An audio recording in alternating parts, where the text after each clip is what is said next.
DS ima ekskluzivnost zapisano v svojem DNK-ju. Gre za butično znamko, ki po osamosvojitvi od Citroena samostojno na trgu nastopa šele nekaj let. Ampak v resnici je ta znamka že zrela in preverjena. Pa tudi, če pustimo ob robu njene korenine iz 50 let prejšnjega stoletja. No in eden izmed ključnih razlogov za takšno ugotovitev je prav model DS7.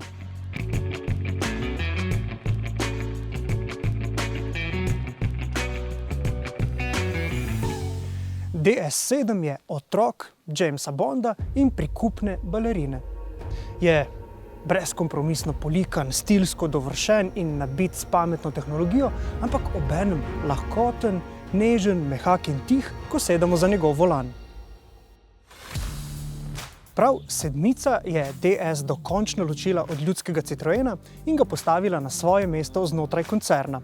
No in zdaj ta avtomobil preizkušamo že v različici 1.1, torej v prenovljeni različici, ki prinaša nekaj zanimivih in pomembnih novosti.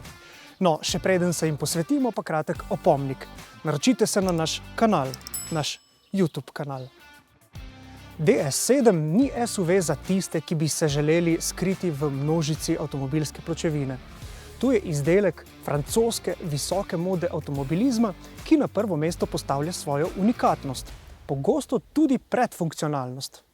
Odslej tako na prednjem delu avtomobila svetita nova LED-dnevna žarometa, ki jo pri DS-u imenujejo svetlobna tančica. No in ta dva žarometa takoj poskrbita, da je DS7 na cesti opazen in drugačen, in to so mu priznali tudi naključni mimoidoči.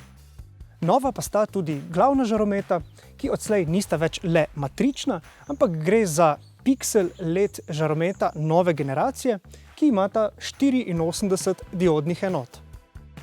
No in prav te diode omogočajo, da žarometa ponoči svetita pametno, torej se izmikata ostalim udeležencem v prometu in pri tem osvetljujeta kar največji del cestišča. No in po naših izkušnjah to počneta brezhibno natančno.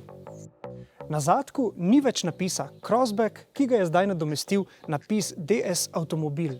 No in ta sledi temu, da se je dodatna oznaka Crossback dejansko poslovila od tega modela, ki zdaj nosi le prečiščeno ime DS7. DS7 je torej po malem osvežen z vsakega kota, no ampak po našem mnenju je še bolj pomemben in zgovoren del tega avtomobila njegova notranjost. Ta je namreč povsem drugačna kot pri drugih masovnih znamkah koncerna, ampak ne le od teh. Tudi pri ostalih premijskih proizvajalcih ne najdemo tovrstne zasnove notranjosti. V nasprotju z nemškimi premijskimi avtomobili želi DS precej bolj izstopati, biti drugačen. Poglejte na primer to različico. Imenuje se Alcantara Performance Line. No in kot govori že samo ime, jo zaznamuje res intenzivna uporaba Alcantare. No in ta se razprostira po celotni dolžini armature, po sredinski konzoli in tudi po vratnih oblogah. No in čeprav bi temu avtomobilu morda bolj pristajala klasična notranjost, tista z lesenimi elementi in pa usnjem, nam bi bila ta rešitev zelo všeč. Predvsem zato, ker ta material ni takšen magnet za prah in praske, kot recimo tista sijoča črna plastika, ki jo avtomobilski proizvajalci vse preveč radi uporabljajo. No, tukaj na sredini pa se nahaja osrednji zaslon, ki je zdaj nadgrajen z najnovejšo različico programske opreme, torej takšno, ki smo jo že spoznali pri modelu DS4. Zaslon je zadovoljivo odziven in lepo grafično dodelan. Všeč pa nam je tudi poljubno razporejanje elementov po menijih. Edino kritiko si po našem mnenju zasluži odsotnost tipk za upravljanje temperature klimatske naprave. In to je težava predvsem pri uporabi sistema Android Auto. Takrat, ko želimo prestaviti temperaturo, moramo seči v ločen meni in ponovno potem iskati naš mobilni telefon. To pa po našem mnenju med vožnjo zahteva absolutno preveč pozornosti.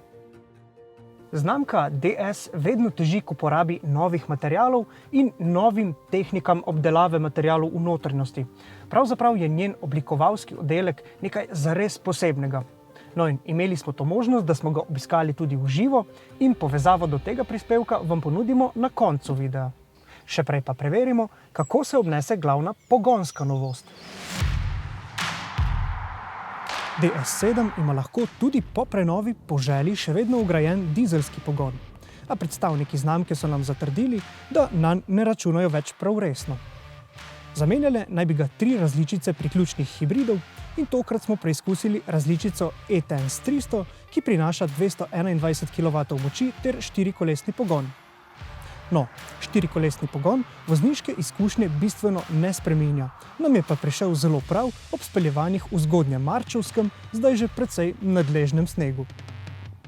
DS7 po zaslugi zmogljivega pogona pospeši kot gepard v lovu, a lahkotna in zibajoča vožnja v slogu plesa balerine nas nikakor ne nagovarja k dinamiki.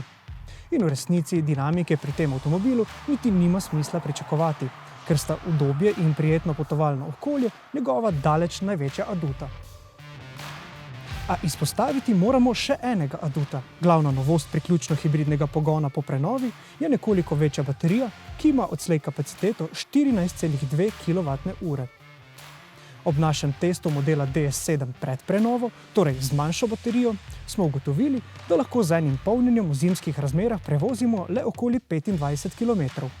In v zelo podobnih razmerah smo testirali tudi tokrat. Zelo dobrodošla ugotovitev je, da se nam je električni doseg precej izboljšal. Pri mešanem ciklu nam je uspelo z ugasnjenim bencinskim motorjem prevoziti dobrih 40 km in to kljub približno tretjini vožnje na avtocesti s hitrostjo 130 km/h. Ugotovitev je dobrodošla še posebej zato, ker je poraba goriva, če vozimo na bencin, razmeroma visoka. Ta ob nežni vožnji znaša približno 8 litrov na 100 prevoženih kilometrov, ob priganjanju pa skladno z zakonitnostmi turbobencinskega motorja v SUV-ju teh dimenzij hitro poskoči. Tako smo vnovič prišli do zaključka, da je priključni hibrid lahko zelo učinkovita in racionalna izbira, ampak le ob predpostavki, da boste tukaj vestno polnili.